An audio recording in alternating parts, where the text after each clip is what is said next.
Everyone out there, put away the contour sticks because the latest beauty trend is all about natural skin. Yeah. A beauty blogger's photo of her perfect skin has taken over the internet and set a new standard in beauty as commenters are calling it glass skin.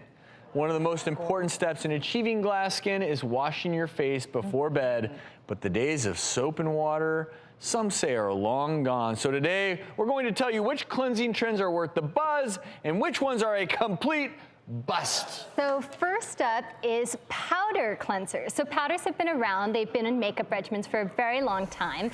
But this is kind of a new twist where sometimes, like taken from some Japanese skincare regimens, they have rice enzyme to brighten your skin.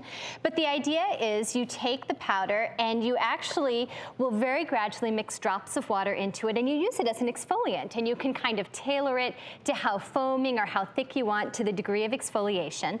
And they're also getting a lot more pickup in interest because they don't often have preservatives or alcohol or other ingredients that people don't want. So this would be on my face theoretically, and you use a little spritzer. Exactly, and, then so you can make it as dilute or as coarse as you want.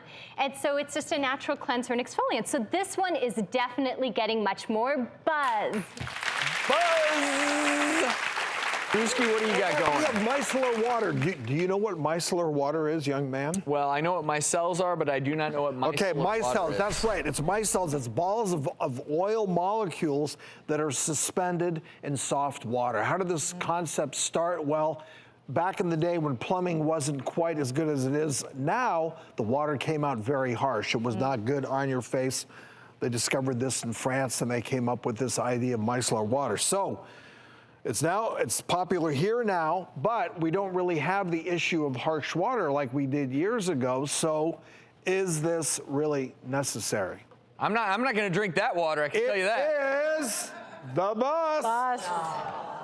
Makes sense. You can save some money if you're going to spend more money. It sounds really fancy, though. It sounds fancy, like oil suspended in water. That's kind of an interesting idea. It is going to moisturize your skin at the same time, and I guess they get the pH right, and it is soft water. So it's not going to hurt you. No, it just may not be worth the cost. She's taking that home, I'm taking this home. Yes. But not least. So last but not least is something called face polish. And so one thing, especially if you're going for this poreless, really clear look, is exfoliation. And dermatologists are sort of obsessed with this idea that you're trying to slough those dry, dead skins, you're trying to clean out the pores. The only difference between a polish is that it's just much finer grains than the old scrubs that tend to be a little bit harsher. Some of them can feel almost like abrasive when you're putting them on. Exactly. And so this would be a much more gentle way, maybe 2 or 3 times a week, just to really kind of help turn over the skin. Another route, if you don't want something physical like this, would be a chemical exfoliant. Those are things like alpha hydroxy acids, like glycolic, lactic, beta hydroxys or salicylic acid. Those are all the chemical exfoliants that help turn over your skin. But we're finding that if you do that a couple times a week, that really helps expedite your cell turnover. It gives you a little bit more glow. This one is definitely a buzz as well.